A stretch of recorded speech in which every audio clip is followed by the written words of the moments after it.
유일한 미군 정식에 출생한 대통령입니다. 1946년 9월 1일 경상남도 김해시 봉하마을에서 3남 1녀 중 막내로 태어났습니다. 이때 아버지 노판석의 나이가 46세로 현재로 쳐도 상당한 늦둥이입니다. 아버지가 사기를 당한 뒤 경제적으로 가장 역할을 할 수 없게 되자 14살 위에 큰형인 노영현이 노무현의 중학교 시절부터 사법고시까지 뒷바라지를 했으며 노무현은 이런 큰형을 아버지 같은 존재라고 언급했습니다.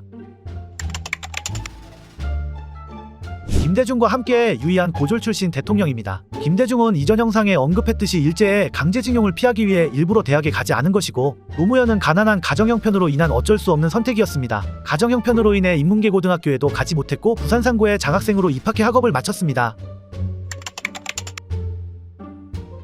최초의 현역병 출신 대통령입니다. 1968년 3월부터 1971년 1월까지 34개월간 현역병으로 군복무에 상병으로 만기 전역했습니다. 최종 계급이 상병인 이유는 당시에는 병장 계급을 분대장만 받을 수 있었는데 노무현은 분대장을 하지 않았기 때문입니다. 전역 이후에는 고향으로 돌아와 사법시험 준비에 매달렸습니다.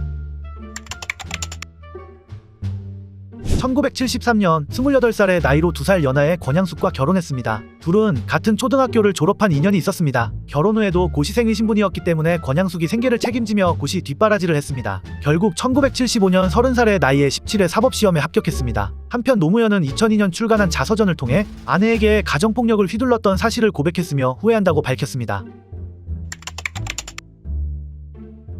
사법연구원을 60명 중 47등으로 수료하고 많은 돈을 벌고 싶어 변호사가 되기를 원했지만 형과 어머니의 권유로 판사 임용을 신청해 1977년 대전지방법원 판사로 임용됐습니다. 하지만 결국 7개월 만에 판사직을 내려놓고 부산에서 변호사 사무실을 개업했습니다. 당시 부산 지역의 변호사 숫자가 손에 꼽을 정도로 적었고 상고 출신으로 세법을 꿰고 있어 다른 변호사들과 차별화된 무기를 가진 노무현은 조세 전문 변호사로 잘나갔다고 합니다. 그러던 1981년 선배인 김광일 변호사의 부탁으로 불임사건의 변론을 맡게 되면서 인권 변호사로 변신했습니다. 처음 사건을 맡았을 때는 대학생들이 사고를 친 가벼운 사안으로 생각했다가 면회 과정에서 고문 흔적을 발견하고는 분노에 사건에 미친 듯이 매달렸습니다. 피고인들과 가족들마저 변호사가 저렇게 흥분해도 되는 건가 걱정할 정도로 열정적으로 변론했고 언론을 통해 고문을 폭로하면서 재판의 주목도를 끌어올려 유명해지게 됐습니다. 불임사건은 이후 2013년 1000만 관객을 돌파한 영화 변호인을 통해 다시 한번 주목받았고 결국 2014년 재심에서 대법원은 전원 무죄 판결을 내리며 끝났습니다. 이 사건 이후 무료 법률 상담소를 열고 여러 민주화운동에 참여하면서 인권 변호사로 알려집니다.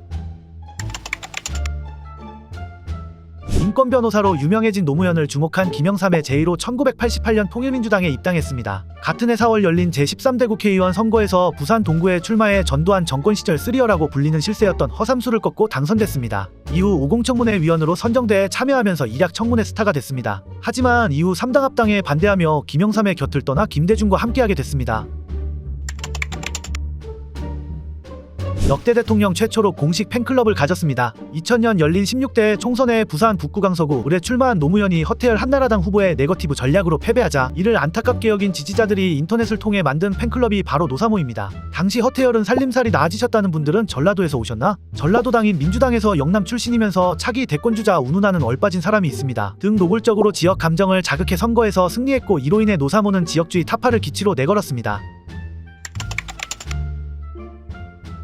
2001년 12월 16대 대선 출마를 선언하고 새천년민주당 경선에 뛰어들었습니다. 다른 대권주자들에 비해 정치 경력과 인지도가 낮았지만 경선에서 이인재를 꺾고 대선 후보로 선출됐습니다. 이후 대선에서 이회창이라는 정치 거함과 맞붙어 48.9%의 득표율로 승리하는 이변을 보여주며 16대 대통령에 당선됐습니다. 민주당계 정당에서 배출한 최초의 영남 출신 대통령이며 최초의 법조인 출신 대통령입니다. 대선 과정이 매우 드라마틱했고 언더독의 반란이라는 이미지가 있어 이후 많은 언더독 대권주자들이 이 대선을 롤모델로 삼고 있습니다.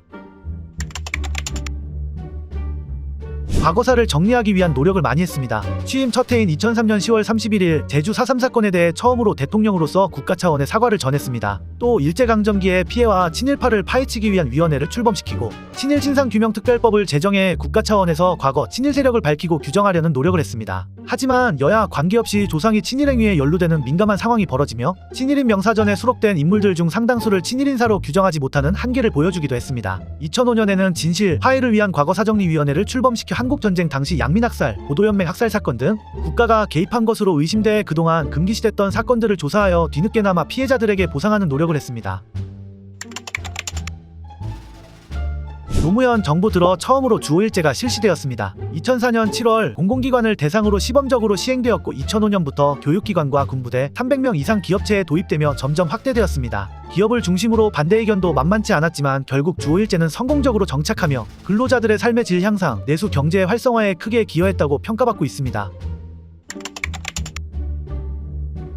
자기 주장이 강하고 공적인 자리에서도 필터링 없이 과격하게 표현하는 경우가 많았습니다. 2002년 대통령 후보 시절 남북대화만 성공시키면 나머지는 깽판 쳐도 괜찮다고의 한나라당으로부터 맹공을 받았습니다. 취임 3개월 만인 2003년 5월에는 5.18 기념식 때 벌어진 대학생들의 시위에 대해 얘기하던 자리에서 전부 힘으로 하려고 하니 대통령이 다 양보할 수도 없고 이러다 대통령직을 못 해먹겠다는 생각이 든다고 발언했고, 이렇게 가다가는 대통령직을 못 해먹겠다는 생각이, 그 위기감이 생깁니다. 노무현의 형인 노건평이 대우건설 사장 남상국에게 뇌물을 받은 사실이 언론에 보도되자 2004년 3월 11일 언론 브리핑에서 대우건설 사장처럼 좋은 학교 나온 사람이 별 볼 일 없는 시골 사람에게 머리 조아리는 일 없으면 좋겠다며 형의 뇌물수수를 남상국의 잘못으로 몰아가는 듯한 발언을 했고, 당일 오후 남상국은 한강에 투신하여 스스로 목숨을 끊었습니다. 이와 관련해 노무현은 퇴임 후 한 인터뷰에서 공식석상에서 실명을 거론한 것에 대해 후회한다고 말했습니다. 또한 헌법에 대한 불만을 임기 내내 꾸준히 표현했는데 이는 다음 파트에서 자세히 알아보겠습니다. 노무현은 헌법에 대한 불만이 많았습니다. 2004년 3월 17대 국회의원 선거를 앞두고 국민이 압도적으로 열린우리당을 지지해줄 것을 기대한다는 발언에 대해 선관위에서 헌법 7조에 명시된 공무원의 정치중립 위반이라고 결정한 것이 시작이었습니다. 같은 해 10월에는 공약이었던 행정수도 이전에 대해 헌법재판소에서 대한민국의 수도는 서울이라는 관습헌법을 들어 위헌 결정을 내리자 노무현은 관습헌법은 처음 듣는 말이라며 비판했습니다. 이후 지금은 헌법 논리가 과잉돼 있는 상황, 헌법보다 더 중요한 것이 정치문화 등 헌법에 대한 불만을 꾸준히 표현하다가 임기 마지막 해인 2007년 1월 신년 기자회견에서 대통령제 4년 연임제를 골자로 한 개헌안을 언급했습니다. 같은 해 6월에는 이명박 대선 후보의 대우나 공약을 비판하려다가 토론 한번 하고 싶은데 그놈의 헌법이 못하게 한다며 불만을 표현했습니다. 6일 뒤인 6월 8일 원광대 명예박사 수여식 특강에서는 5년 단임제를 갖고 있는 나라는 민주주의 선진국이 아니다, 쪽팔린다는 뜻이라고 발언했고, 재헌절인 7월 17일 청와대 홈페이지에 우리 헌정제도 다시 손질해야 합니다라는 글을 올리며 계속해서 개헌을 주장했습니다. 헌법 제정을 기념하는 날에 꺼낸 개헌 이야기에 재헌절 기념만찬도 취소됐습니다. 2005년 6월 열린 국무회의에서 재헌절을 공휴일에서 제외하기로 한 것도 이런 노무현의 불만과 연관이 있을 거라는 말이 많았습니다. 역대 대통령 중 최초로 탄핵 소추를 당했습니다. 이전 파트에서 소개한 2004년 선거중립 위반에 대해 야당에서 사과와 재발 방지 약속을 요구했지만 노무현은 이를 거부했고, 3월 9일 한나라당과 새천연민주당이 탄핵 소추안을 국회에 제출했습니다. 여당인 열린우리당 의원들은 탄핵 저지를 위한 국회 농성에 들어갔지만 끌려나갔고, 결국 야당 의원 195명이 투표에 참석해 193명이 찬성하면서 탄핵 소추안이 가결되고 헌법재판소에 접수되었습니다. 노무현의 대통령 직무는 곧바로 정지되었고 헌법재판소는 2달간 평의를 진행했습니다. 결국 5월 14일 헌법재판소는 탄핵 소추안 기각 결정을 내렸고 노무현은 대통령직에 복귀했습니다.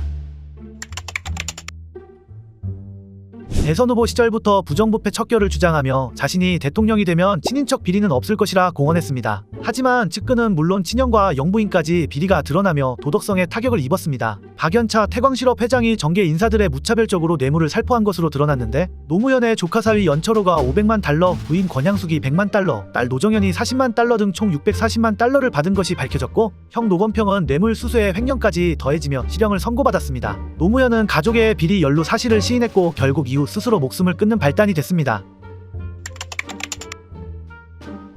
재임 기간 평균 지지율이 전임 대통령보다 낮은 최초의 대통령으로 기록되며 퇴임했습니다. 또한 퇴임 후 서울이 아닌 고향에서 거주한 최초의 대통령입니다. 고향인 김해의 봉하마을로 내려가 전임 대통령들과 다르게 평범하고 친근한 모습을 보여주며 오히려 퇴임 후 인기가 높아졌습니다. 노무현 자체가 관광상품이 되면서 봉하마을 인근의 식당, 주유소 등의 매출이 급증했고, 김해를 찾는 관광객은 평일 3,000명, 주말 1만 명에 이르며 노무현 특수를 누렸습니다. 하지만 재임 시절 드러난 측근들의 비리로 인해 검찰 수사를 받던 중인 2009년 5월 23일 사저 뒷산인 봉화산 부엉이 바위에서 투신하면서 스스로 생을 마감했습니다. 향년 62세, 장례는 국민장으로 치러졌습니다. 투신 당일 아침에 남긴 유서 내용에 따라 화장된 후 봉하마을 내 묘역에 묻혔습니다.